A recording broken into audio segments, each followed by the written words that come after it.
빌립보서 1장 3절부터 11절까지의 말씀입니다. 내가 너희를 생각할 때마다 나의 하나님께 감사하며 간구할 때마다 너희 무리를 위하여 기쁨으로 항상 간구함은 너희가 첫날부터 이제까지 복음을 위한 일에 참여하고 있기 때문이다. 너희 안에서 착한 일을 시작하신 이가 그리스도 예수의 날까지 이루실 줄을 우리는 확신하노라. 내가 너희 무리를 위하여 이와 같이 생각하는 것이 마땅하니 이는 너희가 내 마음에 있으며 나의 매임과 복음을 변명함과 확정함에 너희가 다 나와 함께 은혜에 참여한 자가 됨이라. 내가 예수 그리스도의 심장으로 너희 무리를 얼마나 사모하는지 하나님이 내 증인이시니라. 내가 기도하노라. 너희 사랑을 지식과 모든 총명으로 점점 더 풍성하게 하사 너희로 지극히 선한 것을 분별하며 또 진실하여 허물 없이 그리스도의 날까지 이루고 예수 그리스도로 말미암아 의의 열매가 가득하여 하나님의 영광과 찬송이 되기를 원하노라. 이 모든 말씀은 하나님의 말씀입니다. 하나님 감사합니다. 아멘. 네, 버팀목 교회의 이유라는 말씀으로 화성 목사님 나오셔서 말씀 증거하실 때 은혜 받으시기 바랍니다. 아멘.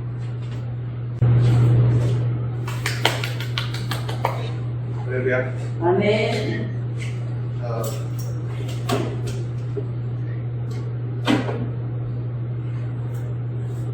네, 오늘 이 귀한 재단에 초대해 주셔서 진심으로 감사합니다. 네. 특별히 저를 초대해 주신 박수인 목사님, 하나님께서 감사를 드립니다. 간단하게 저를 좀 소개를 해야 되겠죠. 저는 이제 박수인 목사님과 같은 학번입니다. 같이 30대 같은 해에 입학을 했습니다. 첫 해부터 친구였습니다. 같이 이제 졸업도 했고요. 그리고 이제 저는 이제 김포에서 7년 목회를 했고 중부연회에서 안수를 받았습니다. 목회를 하는 동안에 동시에 이제 감리교 청년의 중국연합회라는 총무로 일을 했고, 그리고 한국기도청년협의회라고 해서 그 한국교회에 다양한 교단들이 있잖아요. 교단에 청년회들이 있습니다. 청년회들이 모인 단체에서 총무로 일을 하면서 교회는 청년운동이라고 해서 이제 귀한 사역을 해왔습니다. 작년 6월부터 올해 초까지는 스위스에서 공부를 좀 했었고요. 현재는 이제 새로운 사역을 기다리면서 준비하면서 기도하고 있는 중에 있습니다. 제가 박수인 목사님과는 학창 시절부터 친하게 지냈습니다. 이제 많은 이야기들을 함께 나눴고요. 고민도 서로 터놓으면서 좋은 관계를 유지해왔습니다. 또 제가 김포 지방에 있을 때는 저는 단임 목회를 했었고, 박수인 목사님은 수련 목회자를 하면서 같이 이제 목회 관련해서 같이 이야기를 좀 나누면서 서로 조언도 주고받으면서 이렇게 시간을 보냈습니다. 참 여러모로 좋은 동지이자 귀한 동역자라고 말씀드릴 수 있을 것 같습니다. 딱 봐도 성실하고 듬직하죠. 네, 정말 여러분들이 박수인 목사님과 이렇게 신앙생활 하시는 모습이 정말 아름답고요, 부럽기도 하고요. 저는 여러분들이 박수인 목사님과 행복한 신앙생활 저희 교회에서 해나가셨으면 좋겠습니다. 그것을 기도하겠습니다. 또 하달교회가 하나님 보시기에 정말로 바람직하고 건강한 교회로 계속해서 성장해 나가기를 위해서 기도하겠습니다. 이렇게 하달교회가 건강하고 모범이 되는 아름다운 교회로 성장하기를 바라는 마음에서 오늘 말씀을 전하도록 하겠습니다. 저는 여러분들이 정말로 지금까지 신앙생활을 잘 해오셨다고 들었습니다. 네, 많이 들었고 충분하다고 생각이 듭니다. 그러나 여러분, 교회는요 계속해서 스스로를 성찰하고 교회의 존재 이유를 물어야 되는 그런 갱신의 공동체여야 합니다. 교회가 스스로를 성찰하지 않으면 갇힌 공동체가 되기 쉽고요, 존재의 이유를 묻지 않으면 그 사명을 잃어버리기가 쉽습니다. 그래서 저는 오늘 여러분들과 하나님의 교회가 어떤 교회가 되어야 되는가, 어떤 교회를 지향해야 하는가, 또 하나님의 백성으로서 우리 스스로, 우리 구성원들은 어떤 태도를 가지고 살아가야 하는가 말씀을 전하고자 합니다. 성도 여러분, 우리는 흔히 신앙생활이라고 하는 것을 생각해보면 늘 기쁘고 즐겁고 행복한 일을 가져다 줄 거라고 생각합니다. 신앙생활을 하면 하나님께서 복을 주셔서 삶이 늘 행복하고 즐거울 거라고 생각을 하죠. 그것이 형통한 삶이라고 생각합니다. 저도 어린 시절부터 그렇게 배워왔습니다. 교회에서 형통한 삶이라는 것은 늘 이렇게 평탄한 삶을 살고 복도 받고 인생이 잘 풀리고 그것이 축복이라고 생각을 했고요. 그렇게 배워왔습니다. 그래서 이제 교회에서 늘 이제 부흥성회를 하거나 이게 간증 집회를 하면 항상 이게 좀 성공하신 분들, 인생이 잘 풀리실 분들이 와서 잘 있다 이런 얘기를 좀 많이 들었던 것 같습니다. 그런데 시간이 흐르면서 이러한 생각이 조금씩 이제 변화가 생기기 시작을 했습니다. 특별한 계기가 있었죠. 네, 저희 집안이 신앙이 굉장히 좋기로 소문이 났었거든요. 신앙생활도 열심히 봉사도 많이 했는데 저희 집안이 이제 풍비 박사님이 왔습니다. 이제 경제적으로 풍비 박사님이 나면서 집안 가족이 다 흩어지고 이제 그런 일들을 겪으면서 조금씩 축복에 대해서 한번 고민을 해보기 시작을 했습니다. 또한 이제 신앙이 좋다던 많은 사람들이 있었는데 꼭 이 신앙 좋은 분들이 참 많은 힘든 일들을 겪더라고요. 이제 그런 일들을 보면서 축복이라는 것이 뭘까, 신앙생활을 한다고 하는 것이 뭘까에 대해서 참 고민을 했습니다. 신앙생활을 한다고 해서 늘 행복한 일만 있는 것도 아니고 늘 잘 사는 것도 아니고 부흥성에서 많이 반복되었던 그런 축복의 이야기들이 실은 내 삶과는 많이 동떨어져 있음을 느꼈던 것입니다. 예수님 잘 믿으면, 목사님을 잘 믿으면, 교회를 잘 다니면 흥하고 잘 된다고 했는데 반드시 그렇지는 않다라고 하는 것이죠. 믿음이 부족했던 것일까? 또 그렇지는 않은 것 같아요. 봉사도 열심히 하고 믿음도 잘 가지고 믿음 생활도 열심히 했었거든요. 그래도 어려운 일은 오더라는 거죠. 그런데 이제 제가 늘 가져왔던 이런 신앙의 단절을 경험했을 때 저는 그때 많이 참 발버둥을 쳤던 것 같습니다. 친구들하고도 이러한 주제로 많이 이야기를 했었어요. 선배들이랑도 이야기를 많이 하고 친구들도 믿는다는 게 뭘까? 왜 이렇게 믿는 사람들이 고통을 당할까? 나도 되게 열심히 신앙생활을 했다고 했는데 나는 왜 이렇게 초라할까? 이런 이야기를 나누면서 많이 논쟁도 하고 서로 격려도 하면서 진행했던 것 같습니다. 신앙생활 속에서의 어떤 축복의 의미, 진정한 의미에서 형통한 삶이 무엇인지에 대해서 깨달았던 것은 좀 더 시간이 흐른 뒤였습니다. 제가 저와 또 제 집안이 우여곡절의 시간을 견디는 동안 사실은 교회 공동체에 지속적인 도움이 있었다는 것을 굉장히 뒤늦게 알았습니다. 제 집안이 위기가 닥치던 시기가 제가 고등학교 때, 고3 때였어요. 이제 그때 한참 공부를 해야 될 텐데 그때 참 위기가 닥쳐서 많이 힘들었어요. 또 대학교에 입학을 했는데 이 등록금을 또 어떻게 내야 되나, 이제 또 기숙사비는 어떻게 내야 되나, 많은 어려움들이 있었는데 그때마다 하나님께서 돈을 많이 해주셨어요. 방 3칸짜리 집에서 방 1칸짜리 집으로 이사를 가면서 또 채권자들이 집에 찾아오면서 저를 많이 괴롭혔으면서 매일매일 정말 힘든 시절을 보냈는데 그 고비를 잘 넘겨왔죠. 그 고비 때마다 교회 공동체가 있었습니다. 저는 처음에는 부모님께서 어렵게 되게 마련해 주신 그 돈이라고 생각했는데 나중에 보니까 교회 공동체가 십시일반 동서가 도와주고 그때마다 쌀도 지원해주고 저희 집안이 다시 설 수 있게끔 많이 교회 공동체가 도와줬다는 것을 좀 뒤늦게 알았습니다. 덕분에 저는 이제 우여곡절 시간을 잘 견뎠고 조금씩 상황이 나아졌죠. 제가 그 시절을 지나면서 깨달았던 것은 단순합니다. 하나님께서 살아계십니다. 물론 이제 그것이 하늘에서 마술처럼 뭔가 떨어진다는 것은 아니었습니다. 하나님은요, 교회 공동체 구성원들의 얼굴을 통해서 저를 안아주셔서 정말 뒤를 돌아보니까 모든 것이 하나님의 은혜였어요. 이 이것이 뭔가 강렬하게 다가오는 은혜, 강렬하게 찾아오는 은혜, 물론 그런 은혜도 있죠. 저는 그런 은혜는 아니었습니다. 그러나 주님의 마음을 가진 사람, 그 사람들의 사랑과 헌신의 모습으로 아주 조금씩 저에게 스며드는 정말 강렬한 은혜였습니다. 신앙이 주는 축복은 다른 것이 아니었습니다. 인생의 고비마다 주님의 마음과 주님의 얼굴로 버팀목이 되어주었던 사람들, 그런 사람들이 바로 축복이라고 하는 것입니다. 신앙생활이 주는 유익이 있다고 한다면 우리가 힘들 때 버팀목이 되어줄 사람들과 사귈 수 있다는 것입니다. 또한 누군가 힘들 때 내가 그 사람의 버팀목이 되어줄 수 있다고 하는 것입니다. 이것이 신앙생활이 주는 아주 중요한 유익이죠. 서로에게 버팀목이 되어주는 사랑 안에서 우리는 주님의 마음을 배울 수 있고 주님의 살아계심을 느낄 수 있습니다. 여러분, 버팀목이 되는 것은 전 교회의 존재의 이유입니다. 교회의 구성원이 우리들은 서로가 서로에게 버팀목이 되어주어야 합니다. 그러면 이 버팀목이 된다는 것은 구체적으로 어떤 모습일까요? 이것이 의미하는 바는 무엇일까요? 저는 오늘 본문의 바울과 빌립보 교회의 모습 속에서 그것을 발견합니다.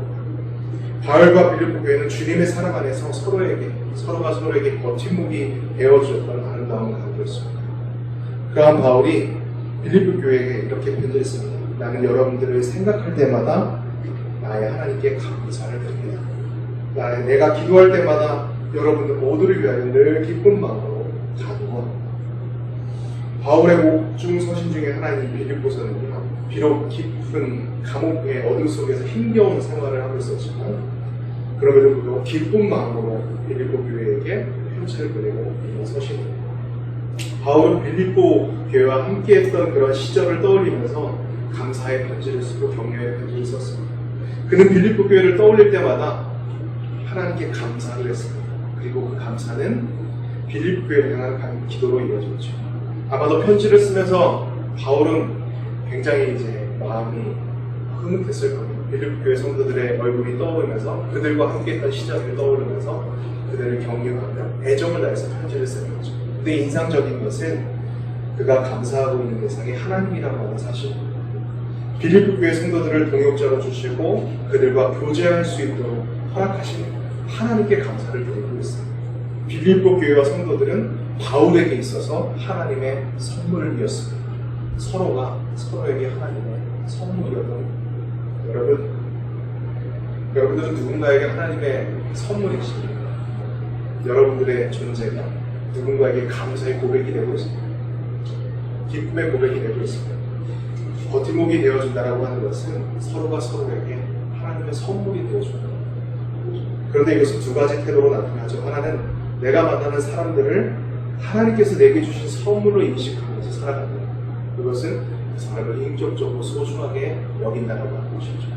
다른 하나는 내가 하나님의 선물이 될 수 있도록 내 일상 속에서 나의 작은 말과 행동 속에서 그것을 돌아보면서 행동하는 것입니다. 상대방, 누군가를 하나님의 선물로 인식합니다. 그리고 내가 하나님의 선물로서 상대방을 대한다. 그것이 그리스도인, 서로를 향해 그리고 세상을 향해 버팀목이 되는 출발점인 것입니다.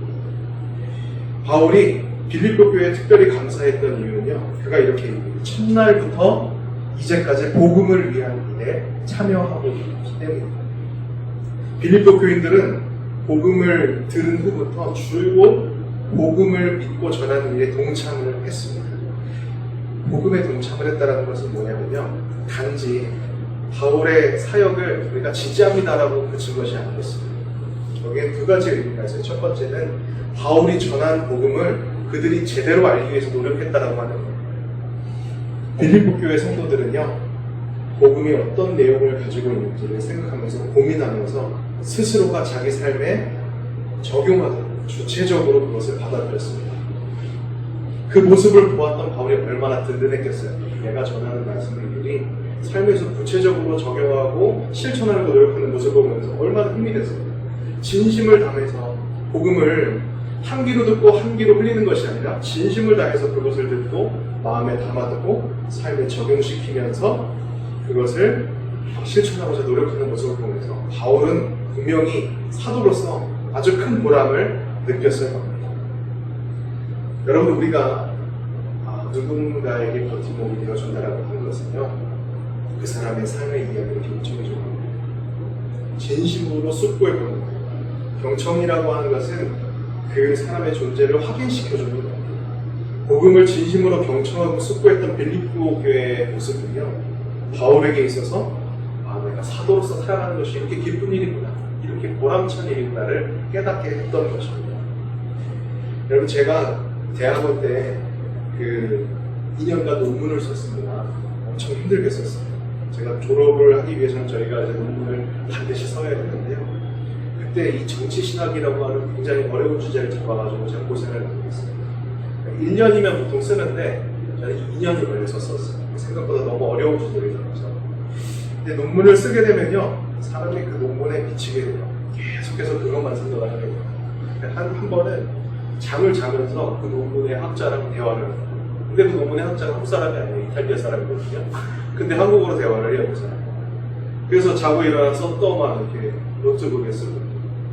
논문을 쓰면서 굉장히 좀 고생을 많이 했죠. 근데 이제 논문을 쓰면서 제가 가장 큰 많이 힘이 됐던 것은요, 저의 이야기를 경청해 주었던 사람들이 있었던 거였습니다.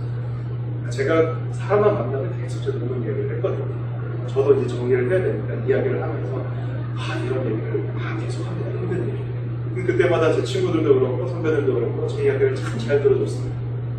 물론 이제 나중 가서 또 저승이 간다고 뭐라고 이제 하긴 했지만, 그래도 저는 정말로 귀한 시간이었습니다.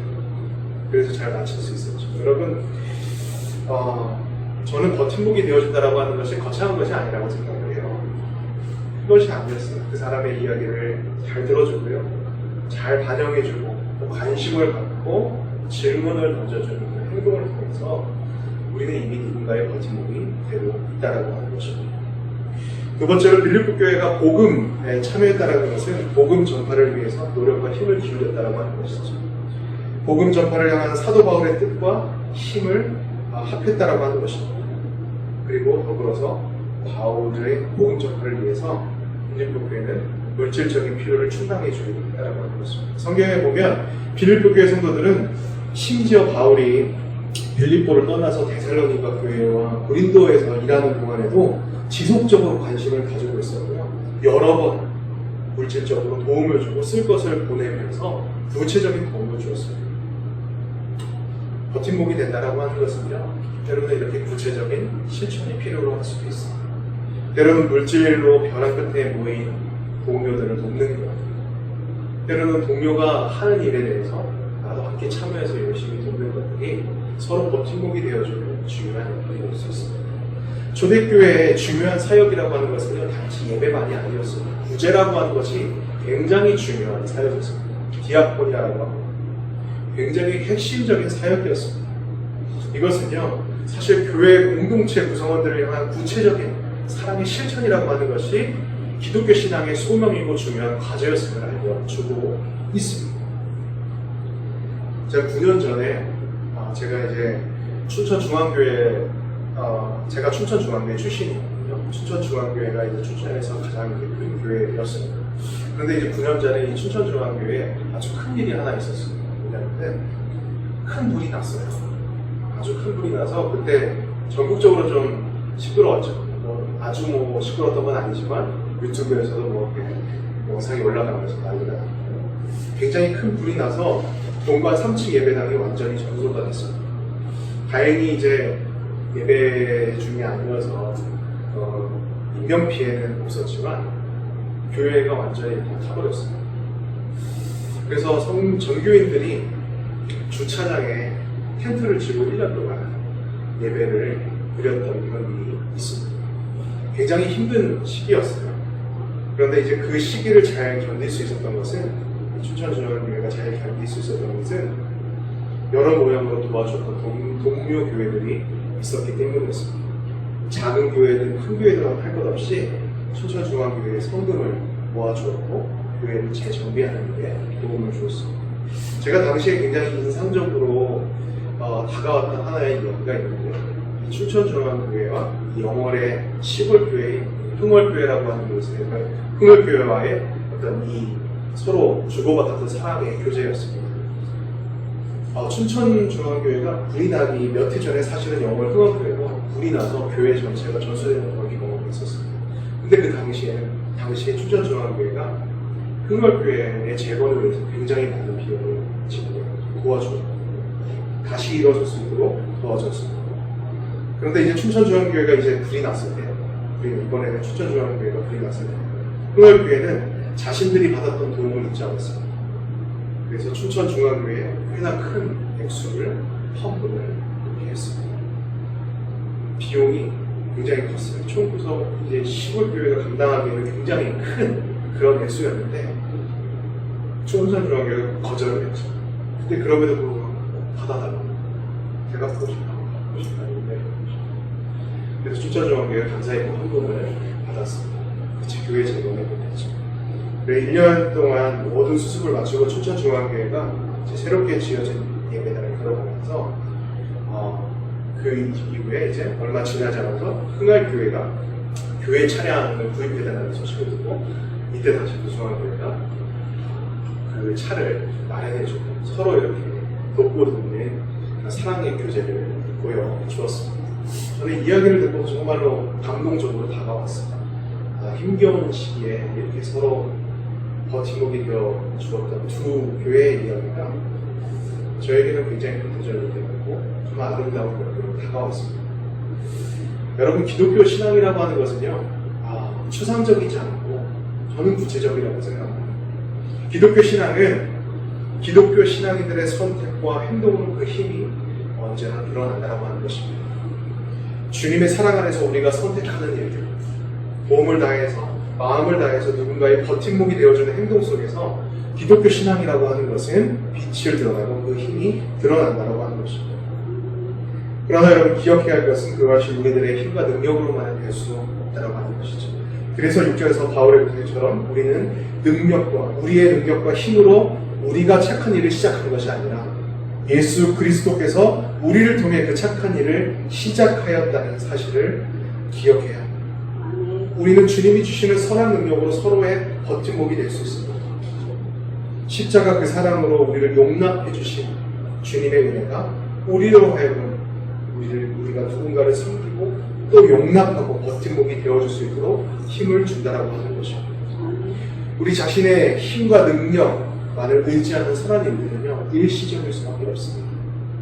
그러나 주님이 주시는 선한 능력으로 우리가 하는 일들은요, 그리스도 예수의 날까지 우리가 끝까지 이어나갈 수 있는 것입니다. 7절과 8절에서 바울은 빌립보 교회를 향해서 이렇게 기도를 합니다. 내가 여러분들 모두를 이렇게 생각하는 것은 나로서 당연한 일입니다. 내가 여러분들을 내 마음에 간직하고 있기 때문입니다.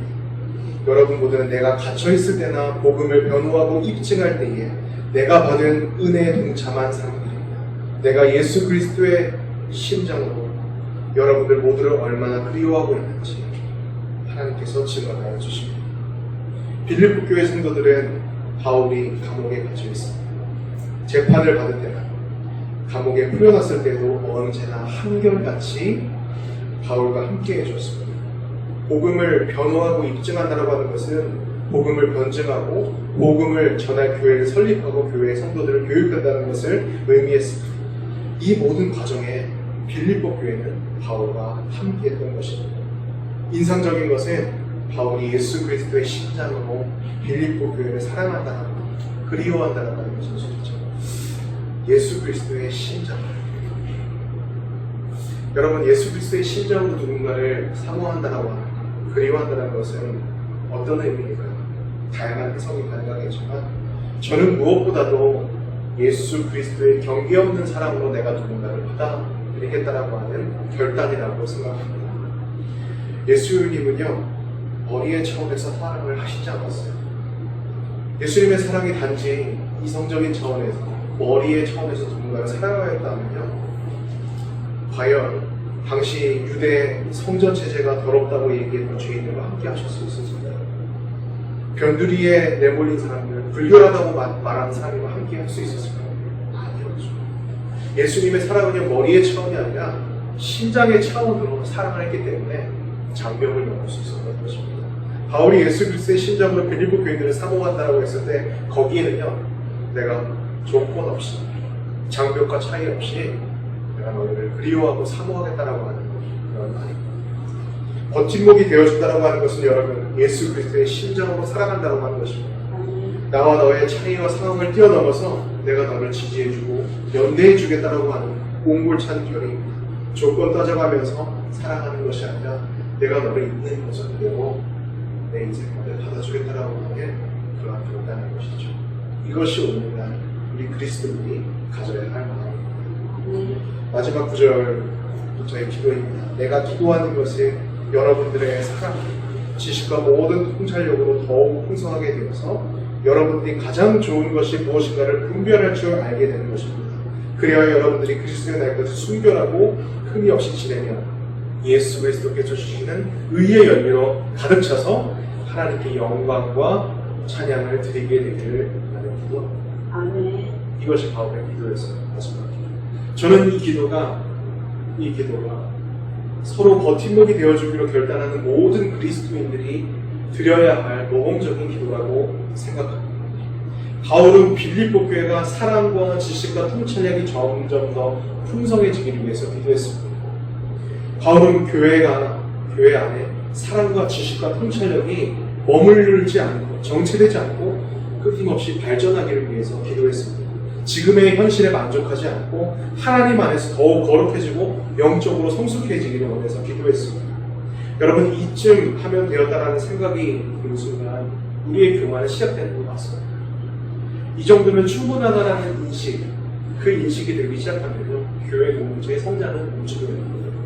교회 공동체는 자기 스스로가 완성된 공동체가 아니라 우리가 완성된 공동체가 아니라 그리스도의 날까지 주님 오실 날까지 계속해서 걸어가야 하는 갱신의 공동체임을 기억해야 한다는 것입니다. 그러한 교회야말로 생명력 있는 교회고 누군가의 버팀목이 될 수 있는 교회인 것입니다. 그런데 여기서 주목해야 할 것은 바울이 사랑과 더불어서 지식과 통찰력을 언급하고 있다는 겁니다. 여러분 사랑에는요 지식과 통찰력이 더해져서 선한 것을 분별할 수 있는 능력이 있어야 합니다. 사랑이라고 하는 것은 단순히 감정적인 표출만을 의미하는 것이 아닙니다. 진실되고 건강한 모습의 사랑을 지닌 사랑이 되려면요 거기에는 지식과 통찰력, 즉 지혜가 더해져야 된다는 것이죠. 교회는 단순히 성도들 간의 사랑의 교제, 격려의 교제만을 목표로 하는 것이 아닙니다. 그것만이 교회의 존재의 이유는 아닙니다. 생명력 있는 공동체가 되어서 세상의 버팀목이 되는 것이 교회의 중요한 이유이자 목표이죠.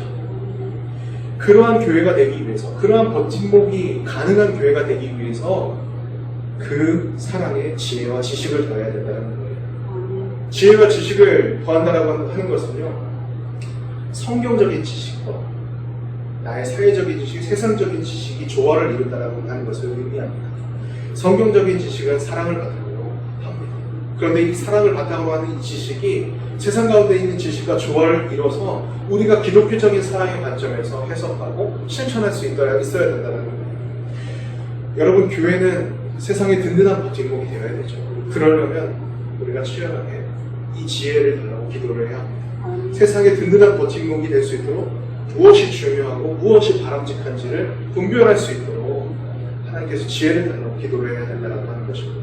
그래서 우리가 성경도 공부를 해야 하는 것이지만 세상의 지식도 충분히 우리가 공부를 하면서 조화를 시켜 나가야 된다는 것이죠. 그럴 때 우리 교회가 건강한 그런 버팀목이 되는 그런 교회가 될 수 있다고 하는 것입니다. 마지막으로 바울은 의의 열매로 가득 차서 하나님께 영광과 찬양을 드리게 되기를 기도하고 있습니다. 여러분, 우리가 누군가를 사랑하고 누군가를 지지하고 그래서 그의 버팀목이 되어줌으로써 세상 가운데 열매를 내는 일은 궁극적으로 나를 위한 것이 아닙니다.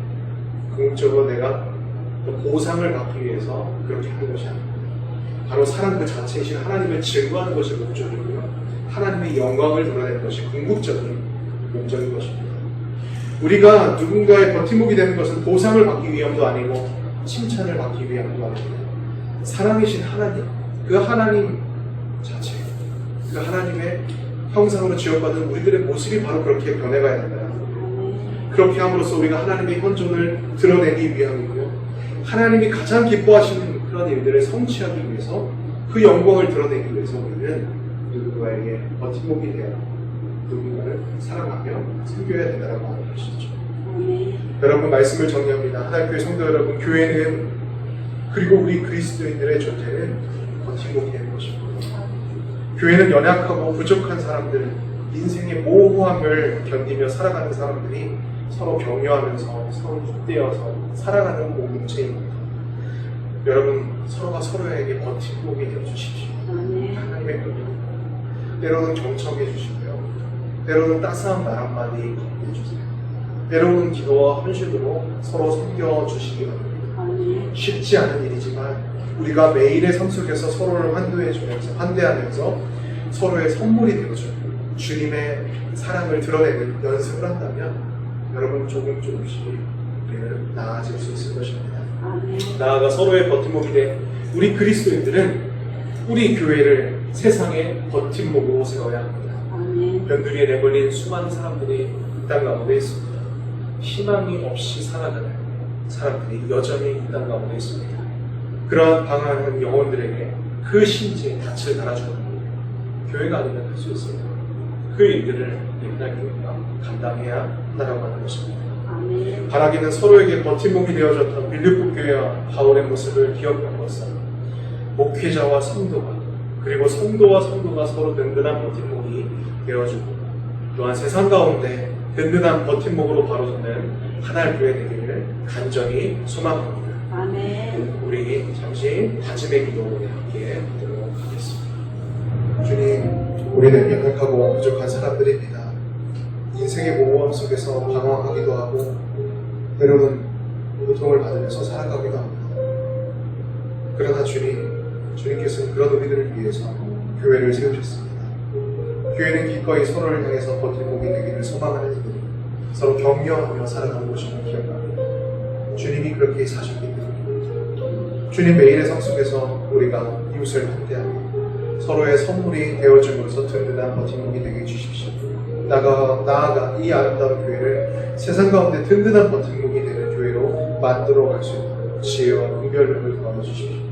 감사드리며 예수 그리스도의 이름으로 기도드립니다. 아멘.